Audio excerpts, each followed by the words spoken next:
Studi S1 Pendidikan Guru Sekolah Dasar.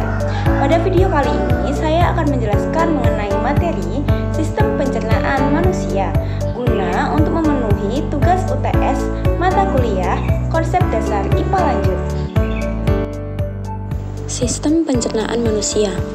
Jadi teman-teman, kita semua kan tahu kan, untuk mendapatkan sebuah sumber energi, kita kan perlu mengonsumsi sebuah makanan. Akan tetapi, kalian itu pernah nggak sih kepikiran, gimana ya semua makanan yang kalian konsumsi itu bisa dicerna sama tubuh? Nah, ternyata itu terjadi karena adanya sistem pencernaan di dalam tubuh kita, atau bisa juga disebut dengan sistem gastrointestinal. Tujuan pembelajaran yang pertama, siswa dapat menjelaskan proses pencernaan makanan di dalam tubuh manusia melalui dari mulut hingga anus serta memahami fungsi masing-masing organ pencernaan. Yang kedua, siswa mampu menyebutkan dan menggambarkan organ-organ pencernaan manusia seperti mulut, kerongkongan, lambung, usus halus, usus besar, hati, dan pankreas beserta fungsinya. Yang ketiga, yaitu siswa memahami pentingnya makanan bergizi untuk menjaga kesehatan sistem pencernaan serta mengenal dampak makanan tidak sehat terhadap pencernaan. Pengertian sistem pencernaan. Sistem pencernaan adalah kumpulan organ juga struktur yang bekerja sama untuk memproses makanan, menyerap nutrisi, serta mengeluarkan zat sisa dari tubuh. Proses ini dimulai dari mulut, di mana makanan dikunyah dan bercampur dengan enzim dalam air liur, lalu lanjut ke kerongkongan, lambung, usus halus, serta juga usus besar. Pencernaan manusia. Yang pertama yaitu ada mulut. Merupakan tempat pertama masuknya makanan untuk membantu proses pencernaan mekanis dan juga kimiawi. Yang kedua, kerongkongan. Merupakan saluran yang menghubungkan mulut dengan lambung, mendorong makanan melalui gerakan peristaltik. Yang ketiga yaitu ada lambung. Merupakan tempat makanan diaduk dan dicerna secara kimiawi menggunakan asam lambung dan enzim pencernaan. Yang keempat, hati. Merupakan organ pelengkap dalam sistem pencernaan karena akan membentuk cairan empedu yang diperlukan dalam proses pencernaan lemak. 5. Kantong empedu, yang mana menyimpan empedu yang diproduksi oleh hati dan melepaskannya ke usus halus saat diperlukan. 6.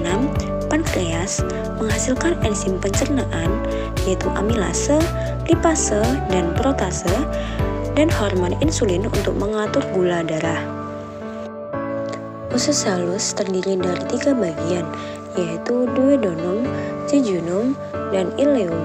Disinilah sebagian besar proses pencernaan nutrisi. Yang ke-8, usus besar, berisi kolon, rektum, dan anus. Organ ini berfungsi menyerap air dan membentuk sisa makanan menjadi feses. Dan yang terakhir yaitu rektum dan anus, merupakan tempat untuk membuang feses atau zat sisa makanan. Mulut. Mulut adalah bagian awal dari saluran pencernaan pada manusia dan hewan yang berfungsi untuk mengunyah makanan, berbicara, serta juga sebagai tempat masuknya udara saat bernapas. Mulut berfungsi sebagai tempat masuknya makanan dan dimulainya proses pencernaan. Ini karena di dalam mulut terjadi pencernaan secara mekanik oleh gigi dan pencernaan kimiawi oleh enzim amilase. Gigi berfungsi untuk menghancurkan makanan menjadi ukuran yang lebih kecil, sehingga memudahkan enzim amilase bekerja.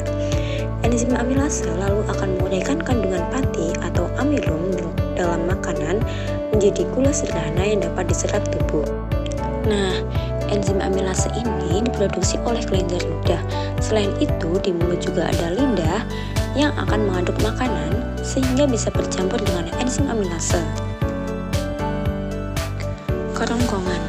Kerongkongan merupakan sebuah bagian dari saluran pencernaan yang berbentuk tabung panjang dan berfungsi sebagai penghubung antara organ faring atau tenggorokan dan lambung.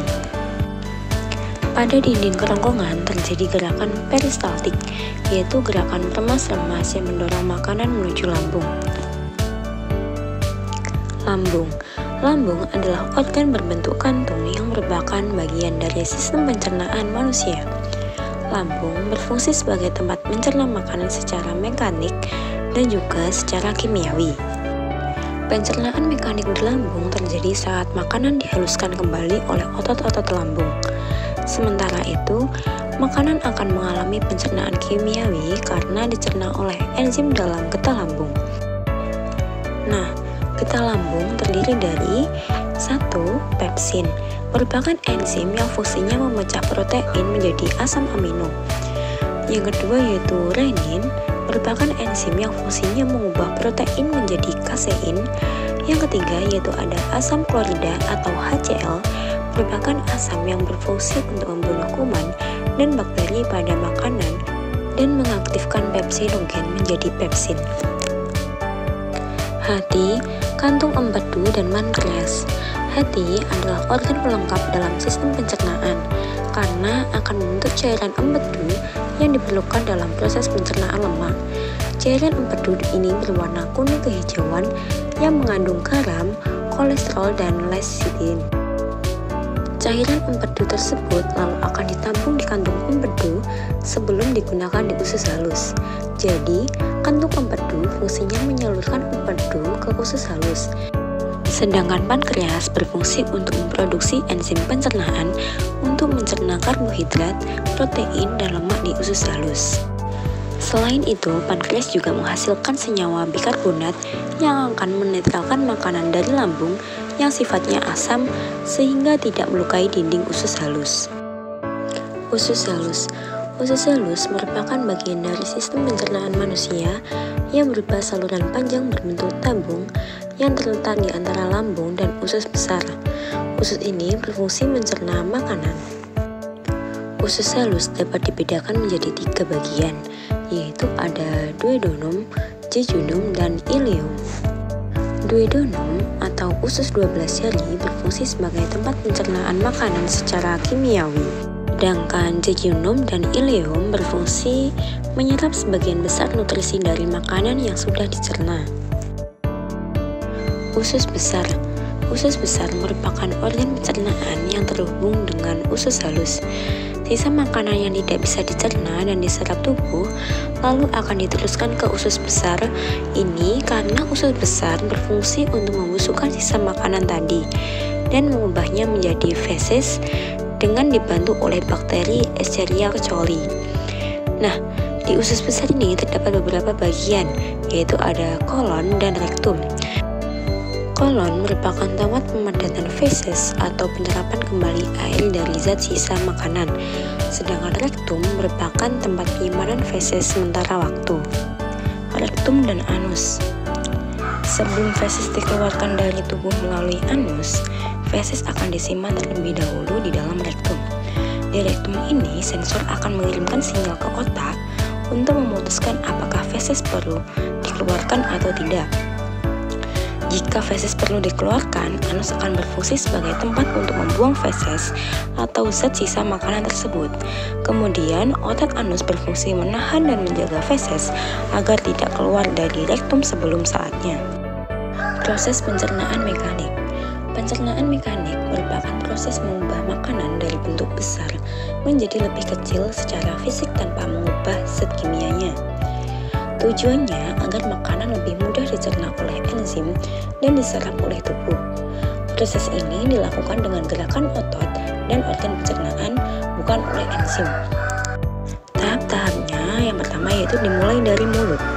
Makanan masuk melalui mulut, lalu dihancurkan oleh gigi menjadi potongan-potongan kecil.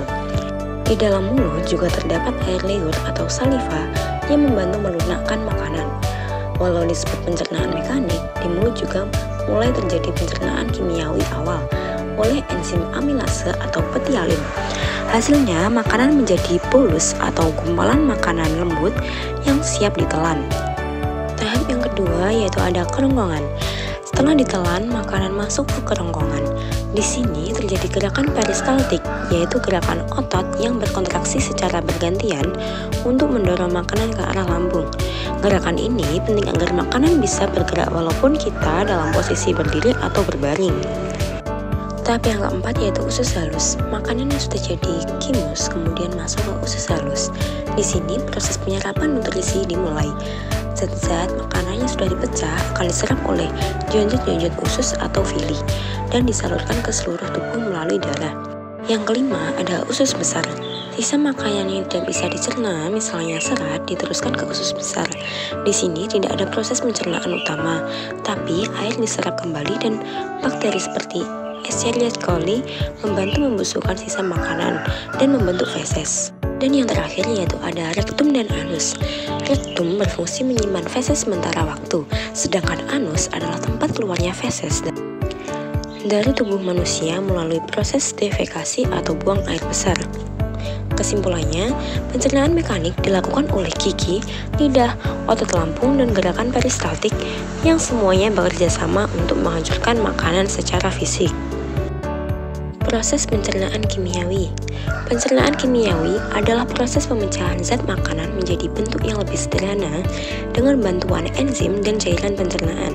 Tujuannya agar zat makanan dapat diserap tubuh dengan mudah.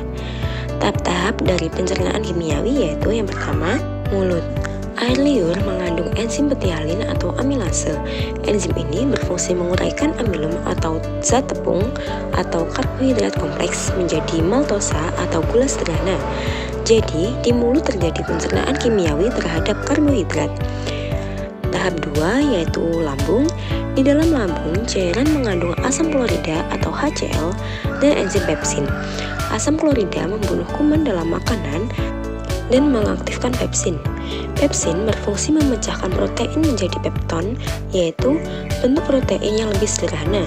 Pada anak-anak juga ada enzim renin yang berfungsi menggumbalkan protein susu. Tahap ketiga yaitu ada usus halus. Di sini terjadi pencernaan yang paling kompleks karena ada banyak enzim yang bekerja sama. Dari pankreas ada enzim amilase, yaitu berfungsi memecahkan amilum menjadi maltosa.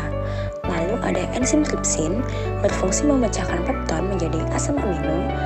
Ada enzim lipase, memecahkan lemak menjadi asam lemak dan gliserol. Nah, kalau dari dinding usus halus ada enzim maltase, yaitu berfungsi memecahkan maltosa menjadi glukosa. Yang kedua yaitu ada laktase, berfungsi memecahkan laktosa atau gula susu menjadi glukosa dan galaktosa. Yang ketiga yaitu ada sukrase, berfungsi memecahkan sukrosa menjadi glukosa dan fruktosa. Lalu pada empedu dihasilkan oleh hati dan disimpan di kandung empedu. Nah, tidak mengandung enzim tapi mengemulsikan lemak, artinya memecah lemak besar menjadi butiran kecil agar mudah dicerna oleh enzim lipase. Yang terakhir yaitu ada usus besar, yang mana tidak ada pencernaan kimiawi utama di usus besar. Akan tetapi, bakteri Escherichia coli dan jenis lain membusukkan sisa makanan dan menghasilkan gas serta vitamin K yang masih berguna bagi tubuh.